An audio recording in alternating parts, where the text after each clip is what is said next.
Allah melihat perilaku para wakil rakyat yang seperti itu dalam mengurus rakyat. Jadi bukan rakyat yang dipikirkan hari ini, yang dipikirkan adalah bagaimana menumpuk kekayaan untuk kepentingan pribadi.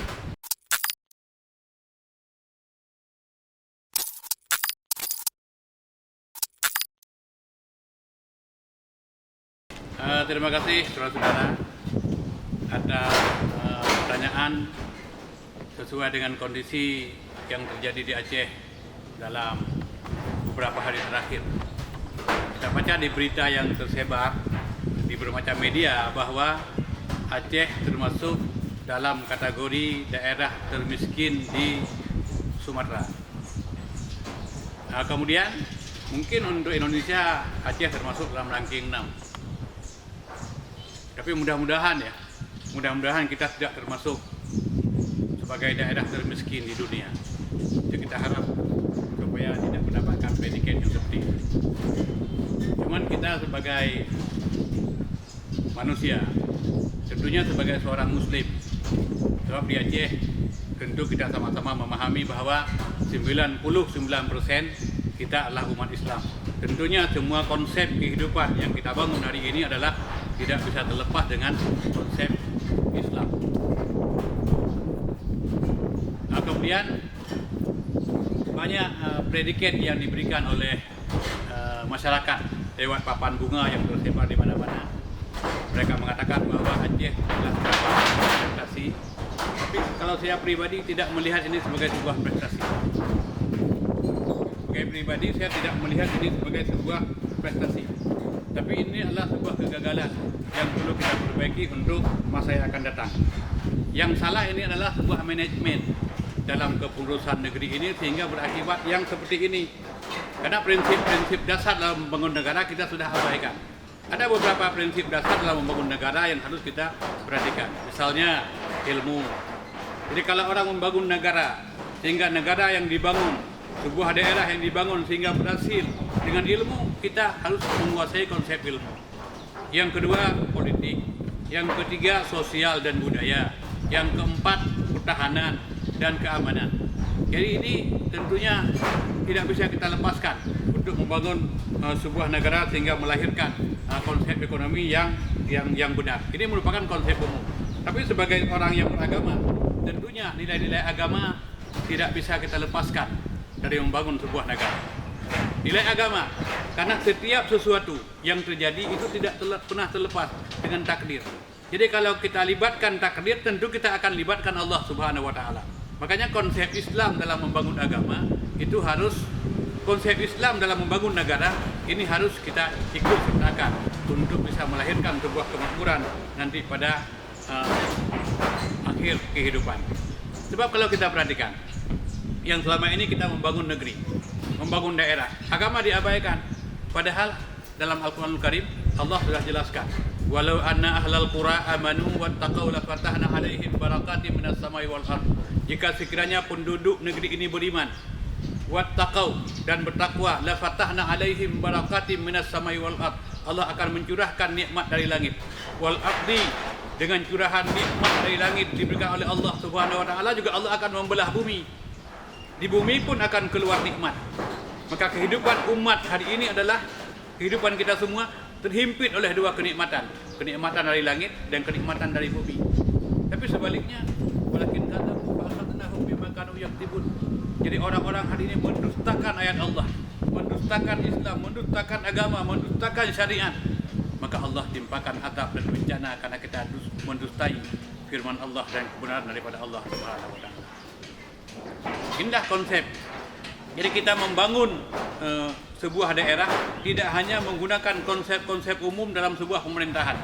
Jadi kita perlu juga mengikut sertakan konsep agama. Konsep agama membentuk keimanan, membentuk akidah. Lewat akidah yang murni juga Allah akan berikan rezeki yang berlimpah dalam kehidupan. Dan Allah kan sudah abadikan dalam Al-Quran sebuah negeri yang diberikan kemakmuran yang luar biasa oleh Allah Subhanahu wa Ta'ala.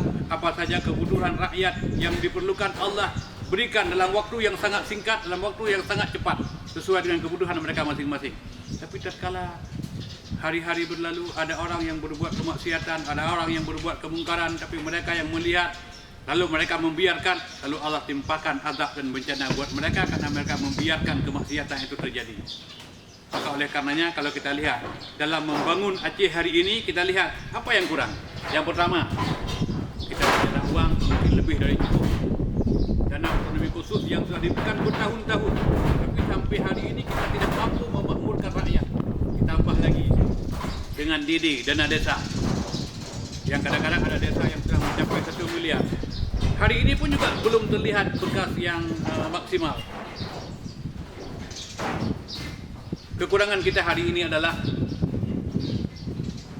kekurang mampuan kita untuk memanage kondisi yang seperti ini. Maka inilah yang sebenarnya yang harus kita benahi dalam kehidupan. Makanya Rasulullah sudah ingatkan, apabila sebuah pekerjaan diurus oleh orang yang tidak punya ilmu, maka tunggulah kehancurannya. Idza usidal amru ila ghairi ahlihi fantadirus sa'ah. Apabila sebuah pekerjaan diurus oleh bukan yang ahlinya, maka tunggulah kehancurannya. Dan kita harus menyadari, kenapa negeri kita yang selama ini terlihat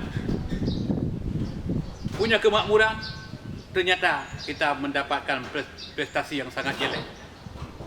Dan kita harus menyadari bahwa kekeliruan dan kemunafikan kita yang selama ini itu harus kita sadari untuk kita bisa perbaiki. Kita sudah mendeklarasikan diri sebagai daerah yang melaksanakan syariat Islam. Tapi bagaimana syariat Islam yang kita laksanakan sekarang ini? Standar syariat Islam kita hari ini apakah Al-Quran? Apakah hadis-hadis yang sahih? Atau standar apa yang kita pakai hari ini? Itu perlu kita benahi. Kan tidak selamanya kita seperti itu. Sebab Allah sudah berjanji, manakala memang betul orang mengamalkan Islam, Allah akan iringi kehidupan mereka dengan segala kemakmuran. Jadi kalau kita perhatikan sabda Rasulullah SAW, barang siapa yang mengangkat seseorang untuk mengurus suatu perkara, lalu mereka abaikan yang layak, maka sama halnya dia dengan berkhianat kepada Allah dan Rasul. Ini adalah hadis riwayat Imam Ahmad. Jadi kita yang hari ini mendapatkan jabatan, apakah di legislatif, apakah di eksekutif, uruslah itu sesuai dengan kemauan orang yang memberikan amanah kepada kita. Yang selama ini apa yang kita urus? Lebih banyak kita urus partai, lebih banyak kita urus kelompok, lebih banyak kita urus kepentingan pribadi, sehingga orang bercokol memberikan tontonan yang sangat tidak menarik di kantor parlemen dengan menggepalkan genggaman, seolah-olah inilah sebuah tontonan yang diperlihatkan kepada masyarakat hari ini. Apakah rela Allah melihat perilaku para wakil rakyat yang seperti itu dalam mengurus rakyat? Jadi bukan rakyat yang dipikirkan hari ini, yang dipikirkan adalah bagaimana menumpuk kekayaan untuk kepentingan pribadi. Jadi kita lihat konsep Islam dalam mengurus negara.